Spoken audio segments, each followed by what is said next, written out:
Hey, this is Christian. Subsqueeb. What are you waiting for? Subsqueeb. What's up, YouTube? So last night was WWE Clash of Champions, and wow, that pay-per-view was actually not as trash as I thought it was going to be. It wasn't great, it wasn't bad, but I enjoyed it. Just a little surprised, honestly. I'm a little dumbfounded. Also, I told you guys to leave your challenges down below. I picked the top 4 of those. I will put a poll on Twitter, which you can follow me on Twitter at @TheMuscleManMal. And you guys would vote, and I have to do whatever challenge you guys picked. And that challenge was to watch the 10-hour laughing Matt Hardy video, and I lost my predictions. God save me. But on the pre-show, Zack Ryder took on Mojo Rawley. Considering they had about 0 time to actually build up this feud, Mojo Rawley did a really good job on social media hyping it up. The match itself was alright. It kind of showed off Mojo Rawley a little bit. Nothing too spectacular, you know. Mojo Rawley won, Zack Ryder lost, kind of what everyone expected. Next, Baron Corbin defended the US Championship against Bobby Roode and Dolph Ziggler. Oh wow, that was a shocker. Baron Corbin does one thing and one thing better than anyone else. Somehow end up in triple threats. The match itself was just kind of, you know, alright. Again, nothing really to talk about. But that ending, Dolph Ziggler is the new United States champion after hitting a zigzag. I wouldn't have a problem with it if like Dolph Ziggler was doing something this year, you know, like, you know, having matches or having matches that meant something and winning matches that kind of meant anything. Everyone's expecting Ziggler to take the pin. I was expecting that. I know a lot of you guys are probably thinking that. But Dolph Ziggler is now the United States champion. I mean, I'm alright with that. I'd rather seen it left on Baron Corbin because he was actually doing something with it. It was actually elevating him. Dolph Ziggler at this point is a former world champion that honestly doesn't feel like he ever was a world champion. I didn't really want to see him stay in WWE anymore because he wasn't doing anything, and he's really talented and he's not doing anything, and now he's gonna be US champion. You already know his reign isn't gonna do anything for him or that belt. He'll probably drop it like the SmackDown before the new year, and if not, then he's not going to Mania with that title. So hey, all power to you, Dolph. I appreciate you. I think you're talented. I think you're amazing, but I just wish they did something with you before you won that title. That's it. Yeah, the Usos defend the titles against a New Day who came out with pancakes again. Honestly, these guys have every food locked down in the pantry. Versus Chad Gable, Shelton Benjamin. Versus who I said was going to be the next SmackDown Live Tag Team Champions, Rusev Day. I don't know what's up with the Usos, but they seem to like to have the best match on the card each and every pay-per-view. They did really good. We got another 12 days of Rusev right before the match started. Amen. Bless your souls. Usos try to do their version of 12 Days of Christmas. It's a little cringy, but you guys are the Usos. You guys are really good at what you do. I'm going to let it slide. By the way, if I haven't said this already, Boston, you guys are an incredible crowd. WWE, keep your eyes open on Boston for maybe a possible WrestleMania or that entire like New England area. The match itself obviously was like the best thing on the card. I mean, you have the Usos, you have the New Day, you have Rusev, and you have Chad Gable, Shelton Benjamin, and Aiden English. Don't sleep on him. I said before, I'll say it again. I think the Usos are the best tag team in the WWE right now. They are literally the only pure tag team on this roster. There are so many spots in this match, honestly, it's kind of hard to remember anything from it because like there's so much going on. Chad Gable basically took over Brock Lesnar's job, suplexing everyone, deadlift, German suplex to like everyone around. There was one to Aiden English that was like really nasty. It was like, ooh, are you good, man? But also there was moments that honestly I thought that Rusev was really about to win this match. I meant to record my reactions for it. I was marking the F out because I really thought Rusev was about to win these tag team titles. Now obviously they didn't. I would be upset about that, but like it's the Usos. They're honestly the best tag team in WWE right now. You can't tell me otherwise. All I'm saying is I just want the Revival to go to SmackDown. Usos versus Revival at WrestleMania. I just want to see a pure tag team match at WrestleMania. That's all I want. In 1 year, their career has definitely skyrocketed to a whole new level. So keep the belts on them as long as you want until you can find a new tag team that can honestly replace these guys and be just as good. But the Bludgeon Brothers took on Breezango. Nothing much to say. Quick squash. It was like a minute, under 2 minutes. It was like a minute 57. 56, something like that. If this was like the resolution of like the Fashion Files, then that was trash. How long do you guys think it will be till the Bludgeon Brothers take on the Usos for the tag team titles? If I can't get my Revival Uso match that I really want at WrestleMania, then like it could be Bludgeon Brothers Usos, or maybe it'll happen before that, but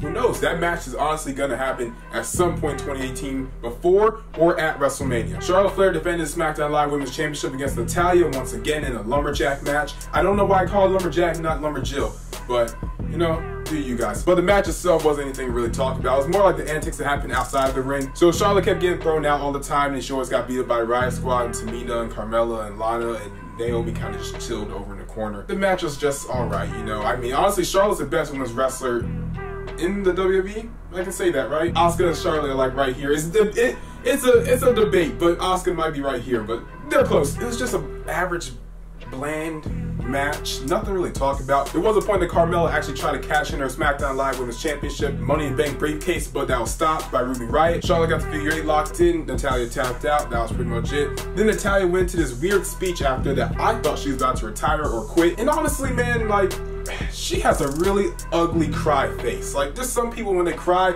I mean, not to like really judge anyone while they're crying or anything, but like some people when they cry, it's just like, okay, like you're crying, whatever. But like when she cries, she has a really ugly face. When she, like, it's an ugly cry face. Not the best look for the veteran of the roster after she already, you know, at one point had a farting gimmick. Honestly, this wasn't Natalya's last match, which it probably wasn't. Or she's just taking time off. I mean, like, whenever she's done in WWE, like in ring, she'd be such a good trainer down in NXT. Kevin Owens and Sami Zayn took on Randy Orton and Shinsuke Nakamura. Does Randy Orton and Shinsuke Nakamura, like, did they ever feel relevant in this match? Honestly, did any of them really feel that relevant in this match? It was more like Daniel Bryan and Shane McMahon. At one point, they decided to split the entire ring, so Shane McMahon had one side, Daniel Bryan had another. Randy Orton and Nakamura really did not feel relevant at all, except for the fact that everyone was talking about Randy Orton's hair, which, like, it's been growing out the past couple weeks. I've noticed it, not to, you know, make a pun or anything, literally grew out of nowhere. Like, where did that come from? It just kind of looks like you're going through a midlife crisis, man. And like, I miss the old, like, 2009 kind of baldish Randy Orton. Like, that was cool Randy. Basically, this entire match was mainly to see who was going to turn heel, McMahon or Bryan. Was anyone else thinking Nakamura might have?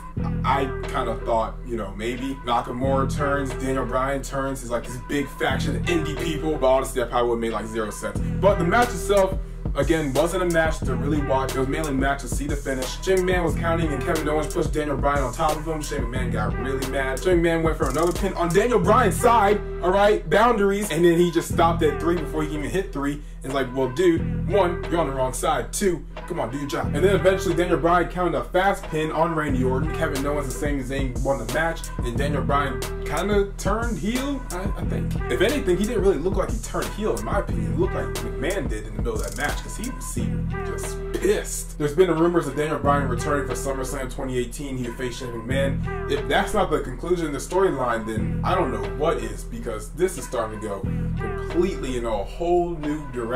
And finally, the main event, AJ Styles versus Jinder Mahal for the WWE Championship. It wasn't that good, and come on, Jinder, you gotta chill with that. Like, AJ Styles doesn't have bad matches, and that match was kind of boring, and come on, you can't do that to him. There also was this picture floating around Jinder Mahal's, you know, breastises area. I think that was the best name to call it, because honestly, I don't know if that's pictorial or a cup. A lot of people call it gyno. It is. Mahal, I've been on the whole, like, okay, we don't know the story, then let's not say it's on Roy's side of the situation. I'm starting to lean the other way, man. Like your nipple is poking out, like, pretty far. Just, ugh. You should get, like, some type of Indian garment or something and just wear that and then get surgery.